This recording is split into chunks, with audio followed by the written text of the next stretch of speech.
Hai teman-teman Serat Pena, kali ini bertemu dengan kami bertiga. Kami sekarang lagi kumpul. Kebetulan kami udah di Serat Pena bareng-bareng sejak tahun berapa sih? Serat Pena sih ada dari tahun 2015 ya. Nah sekarang kita mau ngebahas soal tren K-pop di Indonesia. Nah, di sini sudah ada namanya siapa nih? Fen, kamu namanya siapa, Fen? Nama saya, nama lengkapnya Feni Tania. Biasa dipanggil Nuna. Ups, maaf. Panggilnya Feni aja ya. Nuna Feni. Oke. Maunya. Feni ini kebetulan menurut cerita dia ke kita, katanya sih tahun 2013 itu dia mulai untuk meliput konser-konser K-pop di Jakarta. Oke. Penampilan siapa yang kamu liput, Fen? Waktu itu awalnya Super Junior. Oke. Jadi dipaksa sama itu. Jadi pada saat itu kan itu aku siapa yang jelas? sebagai wartawan pasti punya atasan kan. Nah, biasanya penanggung jawab rubrik atau semacam koordinator liputan itu mereka yang membagi-bagi tugas. Misalnya wartawan A liput kemana, wartawan B liput kemana. Nah, karena aku di bagian hiburan sendirian waktu itu, jadi tidak ada pilihan untuk menolak pada saat itu. Misalnya cuma boleh atau pengen ngeliput film itu nggak boleh. Nah, jadi K-pop adalah bagian besar dari dunia hiburan Indonesia yang tidak terpisahkan dan banyak pembacanya untuk media online pada saat itu. Jadi ya akhirnya kamu terjun lah, tersungkur ke dalam. Tersungkur, betul sekali, terjerumus. Dan akhirnya kamu menikmati kan? Nggak tahu. Menolak menjawab. Dan sekarang dia adalah fans K-pop sampai detik ini. Aku bisa dibilang cukup bisa mengambil jarak dan bukan fans yang apa ya istilahnya fanatik banget sampai melakukan berbagai hal yang mengerikan ya. Aduh maaf ya. Jadi aku sebenarnya cuman di situ senang mengamati aja. Oke, itulah Feni yang nanti akan menjadi narasumber kita tentang dunia per-K-popan di Indonesia. Terus kita mulai ngobrol tentang K-pop.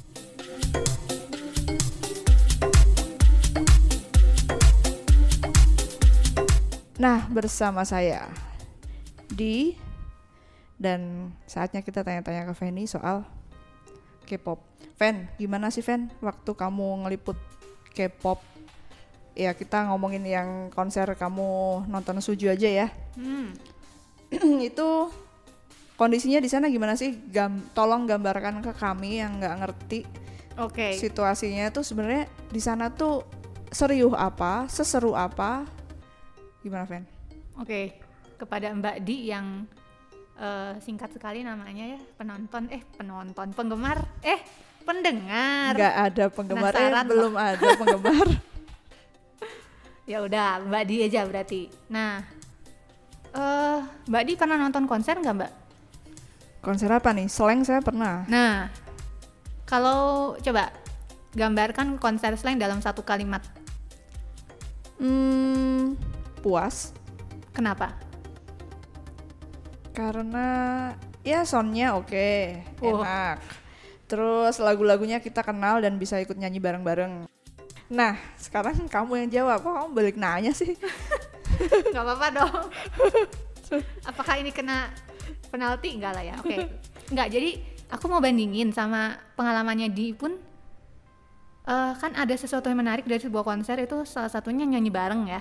Itu yang membuat kita mau datang ke konser bayar mahal-mahal dibanding cuman nonton di YouTube gitu misalnya kan. Nah, sebetulnya itu juga dialamin sama yang aku amati pada beberapa konser K-pop yang pernah aku liput. Juga dialami sama fansnya K-pop. Mungkin itu bisa dibilang shock culture buat generasi yang lebih tua, karena mereka kan nyanyinya dalam bahasa Korea ya. Jangan salah loh ya, ini fans-fans ini. Jadi ini juga aku yang aku lihat dan cukup mengejutkan. Pada waktu aku mulai meliput itu, konser pertama itu konsernya Super Junior. Memang pada saat itu formasi mereka nggak lengkap sih, karena sudah banyak yang wajib militer. Lebih kepada apa ya, kaget.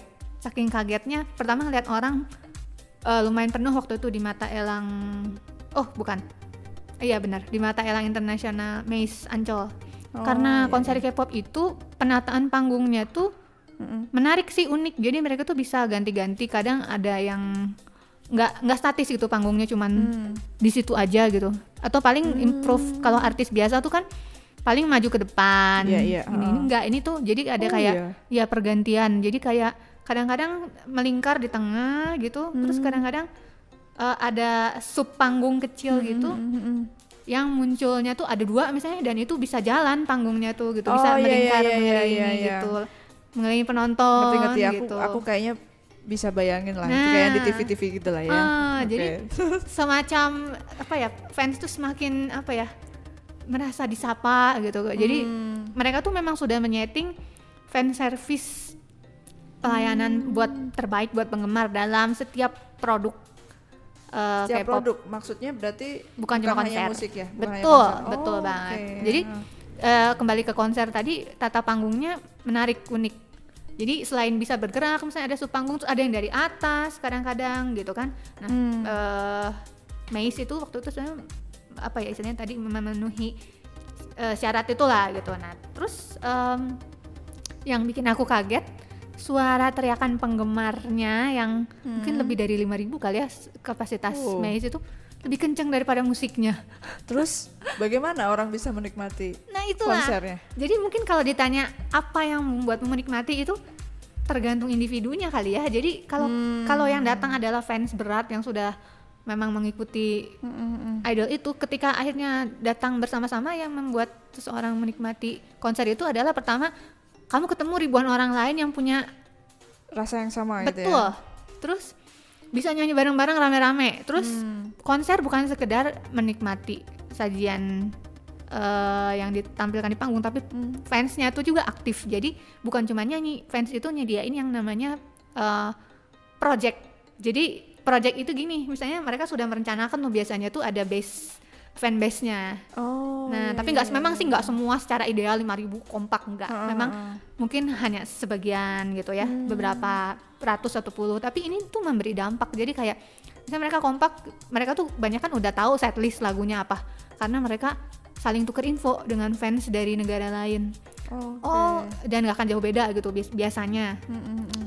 Abis lagu ini tuh pasti ada lagu ini gitu. Nah, terus ada satu lagu yang mungkin kerasa spesial gitu, entah apa, mungkin karena ceritanya di album atau memang dalam promosi itu ditonjolkan gitu kan. Nah, terus di fans menyiapkan project dengan cara ada yang memasang banner, pasang. Ya ketika lagu itu dinyanyikan, support lah ya, kayak semacam support buat idolanya gitu ya. Jadi rame-rame pasang banner, atau fans itu datang bukan cuman bermodal apa ya, kamera gitu ya, tapi mereka tuh bawa yang namanya fans K-pop tuh bawa light stick. Si light stick ini warnanya kan beda-beda, tapi kalau untuk satu fan club itu sama biasanya, tapi ada yang misalnya sengaja bawa warna berbeda untuk ditampilkan di lagu spesial itu buat project itu. Jadi kalau dari apa ya istilahnya, dari panggung sisi artis, dia akan ngelihat di lagu ini si penggemar itu bikin project, jadi kelihatan warna ungu, warna merah dengan banner-banner warna-warni gitu. Jadi interaksinya tuh, dia juga pengen jadi pusat perhatian fans, sesama fans juga jadi perhatian si idolanya jadi juga ya. Lebih ke idolanya sih sebenarnya tujuannya. Jadi kayak semacam menunjukkan apa ya, showing some support and love and affection gitu. Jadi bukan cuman menunggu dan menanti dengan pasif dan menyanyi, tapi fans sudah menyiapkan berbagai hal. Nah, jadi agenda wajib hampir setiap konser K-pop itu, terutama yang konser khusus si artisnya ya, jadi bukan konser yang gabungan banyakan artis gitu, tapi lebih ke yang konser khusus spesial satu grup, itu pasti akan ada treatment ulang tahun. Jadi fans sudah beliin kue plus hadiah, terus hadiah itu akan dititipkan ke promotor plus kue ulang tahunnya. Nah, kue itu bakal dikeluarin pada saat konser di sesi tertentu. Jadi sama-sama nyanyiin Sayang Lucu Kak Hamida, Happy Birthday, terus apa ya, tiup lilin, terus saling menjahili. Jadi kuenya dimakan, ditepokin ke muka salah satu membernya misalnya, itu bagian dari hiburan. gitu kira-kira. Jadi waktu itu Oke. di yang aku pelajari dari konser yang aku simak itu begitu. Nah tapi ya sejujurnya nggak semua grup menampilkan apa ya, kadang-kadang mereka apa ya, ada beberapa yang cukup kelihatan mungkin karena dance-nya itu kuat, apa ya, bukan kuat, dance-nya itu cukup rumit dan ngos-ngosan, jadi sebagian dari mereka lip sync. Tapi ada sebagian yang memang nggak lip sync. Jadi ada grup yang waktu itu aku cukup terkesan dengan Infinite karena dia bawa band live. Jadi musiknya bukan pakai -1 tetapi memang ada bandnya gitu live, dan mereka nyanyinya live gitu. Makanya itu yang membuat aku sempet suka dan mengikuti Infinite gitu. Terus pas kamu lihat perbedaan antara yang lip sync dan live tuh, kira-kira yang live ngejar nggak sih sama kualitas yang lip sync tuh? Kalau secara kualitas audio gimana ya, kedengaran ngos-ngosan sih yang live itu. Cuman ada beberapa yang kalau lagu slow masih bisa stabil gitu suaranya, tapi nggak beda jauh lah ya sama lip sync. Ya sebetulnya sih yang lip sync itu, nah ini sebenarnya bisa dibahas sendiri sih soal lip sync ini. Oke, nanti kita akan bikin episode lip sync ya. Kalau nggak lupa. Oke, terus aku mau nanya lagi nih, kalau menurut kamu sendiri K-pop itu ya dari etimologinya, ya dari asal katanya, ya dari bagaimana budayanya di sini, menurut kamu K-pop tuh apa sih, Fen? Baik Bu, berasa ditanya ujian deh. Aduh, kalau ditanya menurut aku apa ya? Boleh nggak sih aku pakai istilah subculture gitu? Subculture boleh, kayaknya bisa. Ya memang kayaknya sih K-pop udah bukan hanya sekedar bentuk musikal ya, tapi dia udah membawa pengaruh-pengaruh. Tuh. Bukan cuman menjual musik gitu. Bukan cuma menjual ini lagunya terus enak didengar nih liriknya, enggak, karena yang dijual itu justru budaya penggemarnya itu gitu. Jadi bagaimana mereka membangun sebuah fandom gitu ya, atau ya itu sebuah kelompok penggemar yang berpengaruh. Bicara soal penghasilan tentu karena mereka itu ada produk ya, kayak artis K-pop itu adalah produk, tapi lebih daripada itu ini mempengaruhi hidup banyak orang gitu seluruh dunia. Makanya yang aku temukan adalah berangkat dari fenomena kenapa K-pop ini booming banget di kalangan anak muda, karena itu adalah menggunakan bahasanya anak muda zaman sekarang gitu. Kita jadi tahu sebetulnya mereka K-pop itu memantik orang loh buat mencari tahu lebih jauh. Ada yang mendalami dance karena suka K-pop dan jadi penari beneran gitu. Nah, jadi mereka tuh yang bidang dance ini benar-benar belajar dari idolanya kan. Terus mereka bikin kelompok sendiri dan kelompok ini aktif gitu. Itu banyak sekali di YouTube ditemukan tutorial dance. Dan kelompok yang membuat tutorial ini itu kan sebenarnya dance-nya rumit ya, K-pop itu terkenal. Nah, kelompok yang bisa menerjemahkan ini mereka kan punya kecerdasan apa ya? Kinestetik.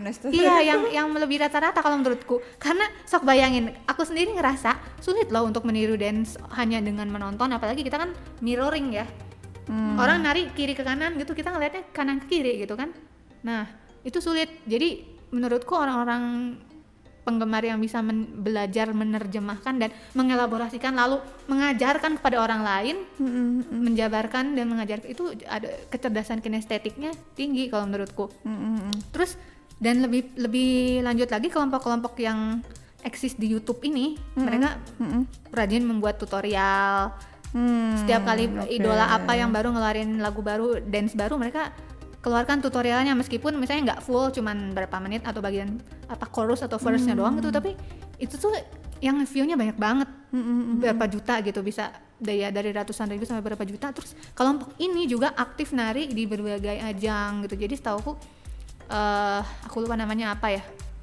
Itu ajang-ajangnya tuh di apa, kompetisi-kompetisinya itu dibentuk juga? Iya, diadakan. Jadi oleh fans-fansnya sendiri? Ada yang oleh fansnya, ada yang oleh Pusat Kebudayaan Korea. Di Indonesia sendiri kita punya sudah ada pusat kebudayaan Korea ya. Itu resmi dari pemerintah Korea ya berarti Iya, ya? betul. Nah, mereka mensponsori, mereka tahu tuh Animo Fans gede banget kan, besar banget, dan mereka sering bikin kompetisi cover dance K-pop, berhadiah apa gitu, atau tidak ada kompetisi pun, antusias fans itu luar biasa. Mereka sering ngadain yang namanya flash mob. Jadi tahu-tahu mereka rame-rame mengambil alih sebuah sudut jalan gitu.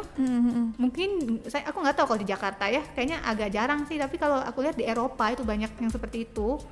Terus di Korea juga, jadi sekelompok penari mengambil alih jalan, terus mereka dance aja di situ dengan menggunakan ya bawa boombox atau boombox zaman mana ya? Ketahuan generasinya.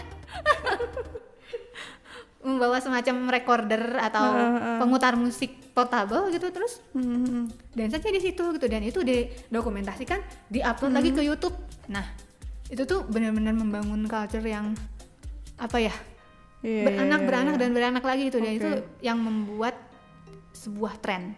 Berarti boleh kita ngomong demam nggak sih, demam Korea? Iya, boleh ya. Hallyu Wave. Nah itu berarti nggak hanya di Indonesia aja ya. Kalau aku sebagai orang yang seumur segini tuh ngelihat, wah anak-anak muda sekarang, anak-anak muda sekarang pada demam K-pop. Itu berarti bukan hanya di negara kita aja ya? Jadi kalau misalnya bicara soal di mana aja, itu bertahap sih. Jadi kita termasuk yang terkena gelombang Hallyu pertama. Jadi Indonesia tuh lumayan awal banget ya. Super Junior sudah dibentuk dari tahun 2004 apa 2005 gitu, dan Super Juniornya terbentuk. Booming, ya. Dan itu pengaruhnya langsung ke Indonesia tahun itu 2004. Ya, setauku pada waktu itu udah langsung booming. Generasi aku itu adalah penggemarnya Super Junior gitu. Aku dulu juga pernah loh sampai pentas untuk musik, ngikutin musik sama si Aga. Loh, kan? Di mana Sanata Dharma nggak salah tuh, apa Atmajaya. Iya kan, yang kita yang milenial tua ini sebetulnya sudah jadi korban Hallyu Wave. Lagi usia. Gak apa-apa lah.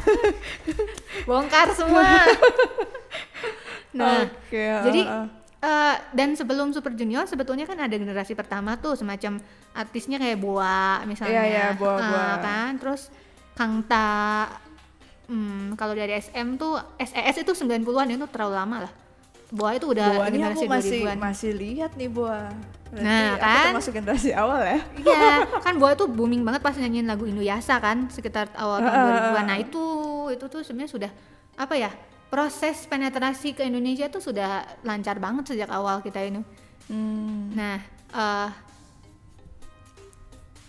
jadi intinya apa ya, kalau sebagai penikmat K-pop, apa yang menarik itu adalah kita memahami apa yang menarik perhatian, dan kita bisa meniru gitu, apa yang kira-kira bisa membuat orang lain tertarik juga gitu. Jadi kayak misalnya membangun kedekatan dengan audiens. Jadi audiens bukan cuma sekedar penerima pasif kan, dan itu dibangun dengan kemajuan internet juga, disupport dengan kemajuan internet juga, di mana itu sebetulnya senjata utama mereka, karena mereka Korea sudah membidik itu sejak tahun 90-an dengan membangun sarana prasarana internet yang jauh melebihi negara lainnya di Asia gitu. Oh gitu. Jadi mereka udah tahu internet tuh bakal menguasai dunia gitu. Makanya di sana kayaknya internet tuh adalah nomor 1 terkencang ya. Aku lupa rankingnya, pokoknya dia salah satu terkencang. Nanti browsing ya, tolong di browsing mbaknya yang pegang laptop. Makanya nggak heran gitu di sana tuh kayak gitu. Terus itu tadi tren budaya pop dari dance, terus musik juga. Jadi mereka mengumpulkan lagu itu dengan lagu-lagu untuk K-pop itu diciptakan oleh berbagai macam pencipta lagu. Ada yang dari Eropa, ada yang dari Amerika, ada yang dari Korea.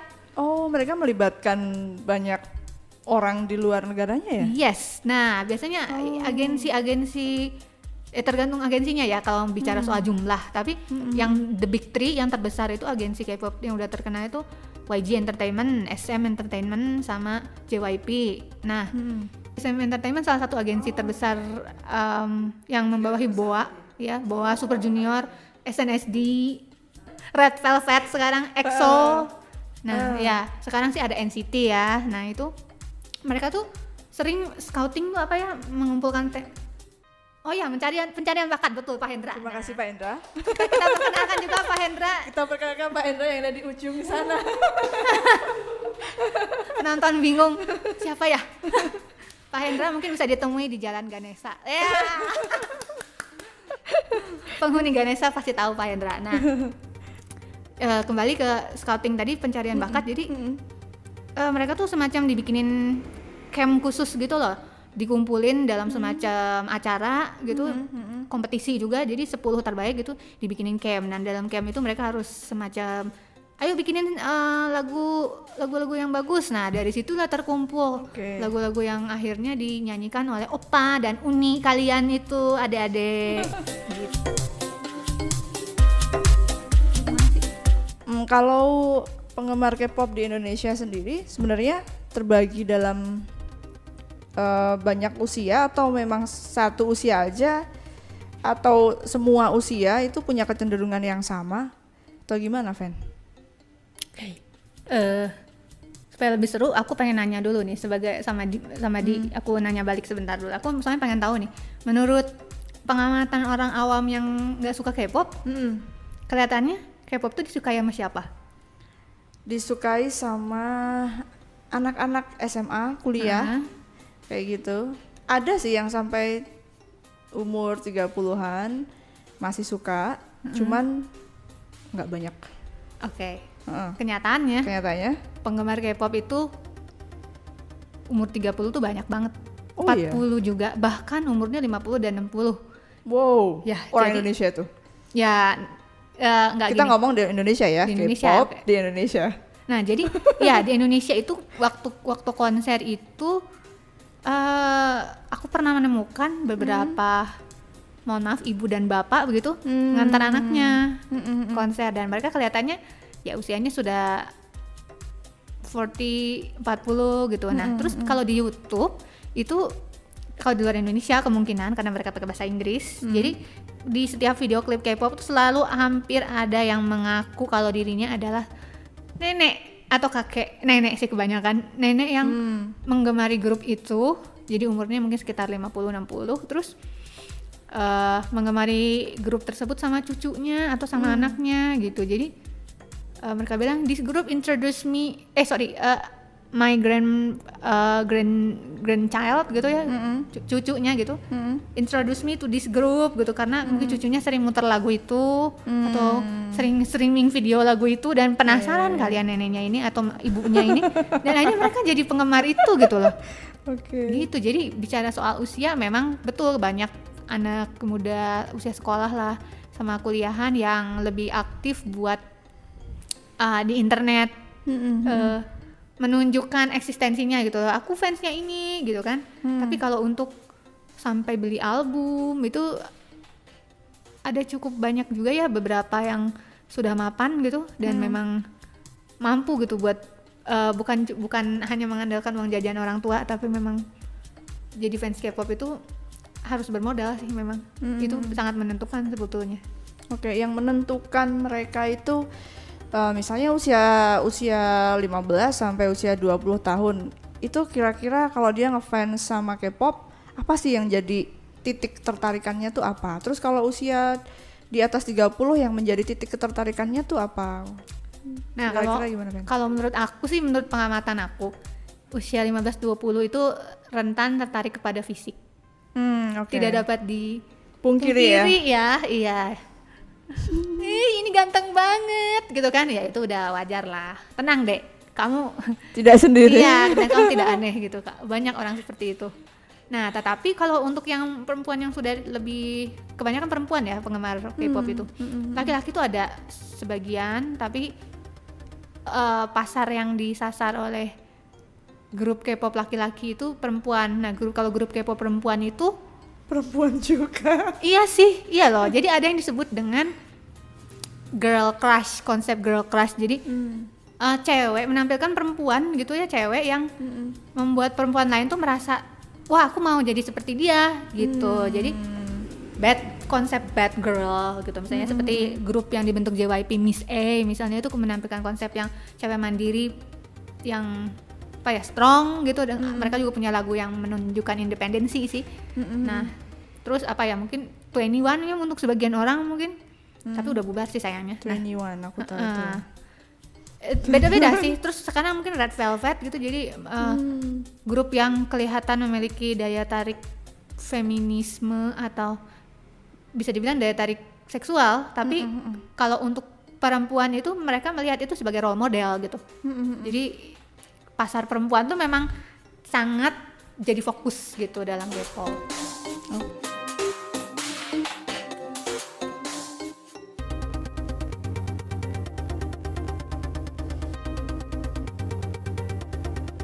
Nah kalau untuk yang 30 plus apa, Fen? Kalau yang sudah lebih dewasa, lebih tua lagi, ada apa ya, insting maternal atau insting keibuan yang mereka curahkan sejujurnya ya. Apalagi yang usianya udah 40 juga. Itu ada yang menjadi penggemar fans atau fans K-pop bukan karena ganteng kalau di usia segitu, tapi karena karakter. Jadi ada member di dalam grup tertentu misalnya, dan katakanlah aku melihat member ini kok beda dari yang lain. Dia karakternya cukup baik, nggak pernah kelihatan terlalu ambisius misalnya, tapi juga nggak pernah kelihatan menjatuhkan temennya misalnya. Hal-hal seperti itu tuh mungkin sebetulnya itu dibangun ya, citra itu. Tapi kalau kamu nonton variety show dari Korea tuh, nanti kita akan nyambung ke pertanyaan selanjutnya, itu tuh untuk perempuan. Oh, kamu udah tahu pertanyaannya? Oh iya ya, siapa tahu ditanyain ya, maaf. Jadi intinya sih ada karakter yang disayangi. Kalau dari untuk yang lebih tua tuh mereka lebih kepada mendukung orang yang kelihatannya tuh sayang abel gitu, apa ya, bisa lovable. disayangi ya. Nah harus patut didukung gitu. Jadi lebih kepada karakternya kalau untuk yang lebih tua gitu. Dari zaman dulu pernah ada demam India juga kali ya di Indonesia ya. Pernah ada juga kalau orang-orang tua kita mungkin waktu kita masih kecil tuh inget-inget orang-orang di atas kita tuh pada suka Osin, nungguin serial itu setiap hari. Begitu juga dengan Mahabharata, telenovela. Nah, Maria Mercedes dan sebagainya. Itu ya, itu menurut kamu demam Korea sekarang ini sama nggak sih sama waktu itu, atau beda banget? Menurutku berbeda. Begini, kita bicara soal mediumnya. Jadi si yang waktu itu ditayangin katakanlah apa, Osin ya, Osin, terus aku lupa apa sih yang telenovela awal-awal banget tuh di stasiun TV Kebanggaan Bersama kita itu. Kebanggaan Bersama Milik Bangsa. Itu kan sebetulnya sama Maria Mercedes gitu ya. Nah itu kan sebetulnya disediakan sama stasiun TV, diimpor gitu kan. Pada saat itu kita cuma punya berapa sih, 1-2 stasiun TV kan. Nah sekarang ini kalau untuk menayangkan drama Korea itu kan udah banyak banget mediumnya. Jadi udah nggak perlu lagi menunggu stasiun TV mengimpor itu, tapi justru ada TV berlangganan, TV berbayar yang menyediakan itu. Nah kalaupun ada TV swasta yang menayangkan dan versi dubbing dan sebagainya, itu sudah beda soal sih. Itu beda pasar. Tetapi penggemar K-pop itu lebih kepada orang yang aktif mencari. Jadi mereka bukan cuma menerima yang disediakan oleh TV, baik itu TV nasional ataupun TV berbayar, tapi mereka aktif mencari karena mereka tahu itu pun bukan dari TV gitu kebanyakan. Mungkin sekarang banyak yang udah tahu dari TV gitu ya, tapi penggemar K-pop awalnya itu adalah orang yang terkena atau terpapar berkat internet. Karena media pencariannya juga beda sama dulu. Nah, kalau dulu ada pencarian media pencarian seperti ini mungkin bisa jadi mirip ya. Ya, jadi ini persoalan media. Persoalan media sih, maka seperti aku bilang di awal tadi, dan apa ya? Behaviornya juga beda, apa ya? Karakter penggemarnya tuh beda. Mereka mungkin zaman dulu orang cuman seperti itu hiburan gitu. Jadi kita tahu bahwa misalnya setiap hari Senin jam 8 malam ada Tokyo Love Story misalnya gitu. Jadi semua orang udah standby nonton gitu kan. Nah udah sampai situ doang. Tapi kalau untuk K-pop itu sudah menjadi dosis harian, orang mencari update, mengikuti di sosial media sesuatu yang bisa memberi mereka feed atau apa ya istilahnya asupan harian. Jadi dari itu berita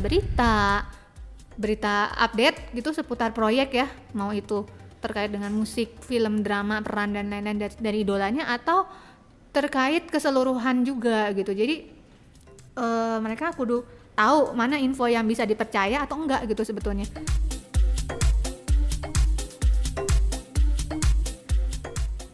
Wah, gila. Capek juga ya. Capek nggak, Van? Dengerin aku ngomong capek ya? Kamu jangan lelah sama aku dong. Kamu yang capek. Oh. Akunya mah bisa sambil minum kopi, sambil ngapa-ngapain. Ya udah deh. Jadi kalau balik lagi ke gimana perbandingannya dengan masa-masa ketika ada Mahabharata atau film-film pengaruh dari India, telenovela dan Jepang itu, menurut Fanny sih itu berarti mereka zaman dulu tuh hanya pasif ya. Betul. Menerima, menunggu, sedangkan K-pop yang sekarang tuh benar-benar mencari dan itu didukung dengan internet hari ini. Oke, berarti peran internet emang luar biasa ya. Teman-teman, kayaknya kita lelah, kita mau pesen makanan dulu dan GoFood. Gak boleh nyebut merek ya. Nanti kita tunggu iklan masuk. Oke, kita ketemu lagi di podcast masih dalam episode yang sama. K-pop, tungguin ya. Dadah. Dah.